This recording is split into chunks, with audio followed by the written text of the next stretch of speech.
దానియేలు గ్రంథము 2వ అధ్యాయము 46, 47 వచనాలు. అంతటా రాజగు నెబుకద్నెజరు దానియేలునకు సాష్టాంగ నమస్కారం చేసి అతని పూజించి నైవేద్య ధూపములు అతనికి సమర్పింప ఆజ్ఞాపించెను.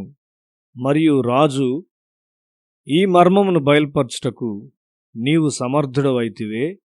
నీ దేవుడు దేవతలకు దేవుడును రాజులకు ప్రభువును మర్మములు బయలుపరచువాడినై ఉన్నాడని దానియేలునకు ప్రత్యుత్తరమిచ్చెను. ఒక గొప్ప రాజు దీన్ని గ్రహించున్నాడు.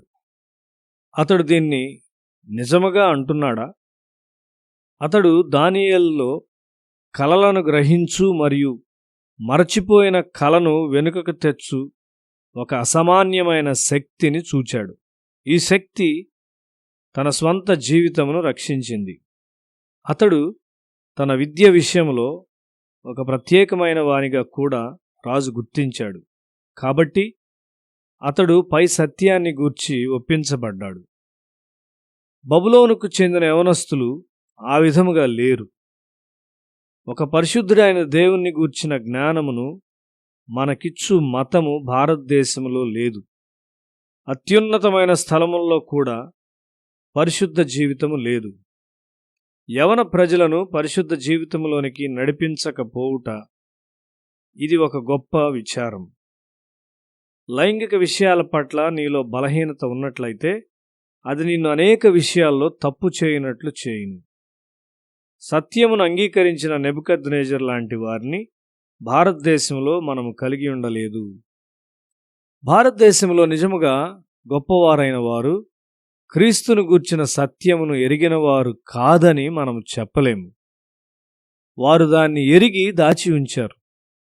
ప్రజలు క్రీస్తును వెంబడిస్తారని వారి భయం.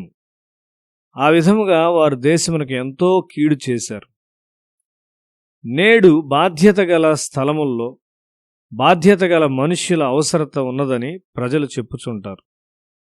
అయితే వారి ప్రాముఖ్యతను భద్రపరుచుకుంటూ సత్యమును దాచిపెట్టు ప్రజలను మనం కలిగి ఉన్నాము. ఆ విధమైన మనుషులు మన శతాబ్దమునకు గొప్ప శత్రువులు. వారు నేర్పరులైన మనుషులు కావచ్చు గాని వారు ఆత్మ సంబంధులైన మనుషులు కాదు. నెబుకద్నెజరు సత్యమును అంగీకరించాడు గాని అతడేమీ మార్పు చెందలేదు. అతడు దానియేలును ఆరాధించాడు గాని దానియేలు యొక్క దేవుణ్ణి ఆరాధించలేదు. దానియేలు యొక్క దేవుణ్ణి మనుషులందరూ ఆరాధించాలని ఆజ్ఞాపించాడు గాని అతడు ఆయన్ని ఆరాధించాడా? దానియేలు గ్రంథము 3వ అధ్యాయం 1వ వచనములో రాజగు నెబుకద్నెజరు బంగారు ప్రతిమ ఒకటి చేయించి బబులోను దేశంలోని దూరాయను మైదానములో దాన్ని నిలువబెట్టించెను. అది 60 మూరల ఎత్తును 6 మూరల వెడల్పునై ఉండెను. ఇక్కడ అతడు ఒక విగ్రహమును చేయించాడు. చాలామంది తమ పెదవులతో యేసును ఆరాధిస్తారు గాని తమ హృదయాలను ఆయనకివ్వరు. భవిష్యత్తును గూర్చిన ఒక స్పష్టమైన దేవుని ప్రత్యక్షత ఉన్నప్పటికీ అతడు మరియొక విగ్రహమును చేయించున్నాడు. యేసుక్రీస్తునందు విశ్వాసముంచుచున్నానని నీవు చెప్పవచ్చు గాని నీవు ఇంకా దేవుళ్లను సృష్టించవచ్చు. దానియేలు 4వ అధ్యాయం 30వ వచనములో చూస్తే రాజు, బబులోను అను ఈ మహావిశాల పట్టణము నా బలాధికారమును నా ప్రభావ ఘనతను కనబరుచుటకై నా రాజధాని నగరముగా నేను కట్టించినది కాదా అని తనలో తాననుకొనెను. ఇక్కడ నిజమైన వ్యక్తిత్వం బయటకు వస్తూ ఉన్నది. ఒక మనిషి క్రీస్తు యొద్దకు రాకుండా ఆటంకపరచు వాటిలో గర్వము ప్రధానమైనది. అతడు దేవుని కంటే గొప్పవానిగా భావించుకొనుచున్నాడు. తన ఆధిపత్యం యొక్క గొప్పతనము ద్వారా గొప్ప బబులోను నిర్మించానని అతడు ప్రకటిస్తూ ఉన్నాడు. మనిషి యొక్క గర్వము తనను తాను తగ్గించుకొనుటకు అనుమతించలేదు. నేను ఒక పాపిని గాని అంత గొప్ప పాపిని కాను అని కొందరు చెప్తూ ఉంటారు. నీ గర్వము కొరకు నీవు పశ్చాత్తాపడవలసి ఉన్నావు. నీ తల్లిదండ్రుల పాపముల కొరకు నీవు పశ్చాత్తాపడవలసి ఉన్నావు. అప్పుడు వారు దేవుని వైపు తిరుగుతారు.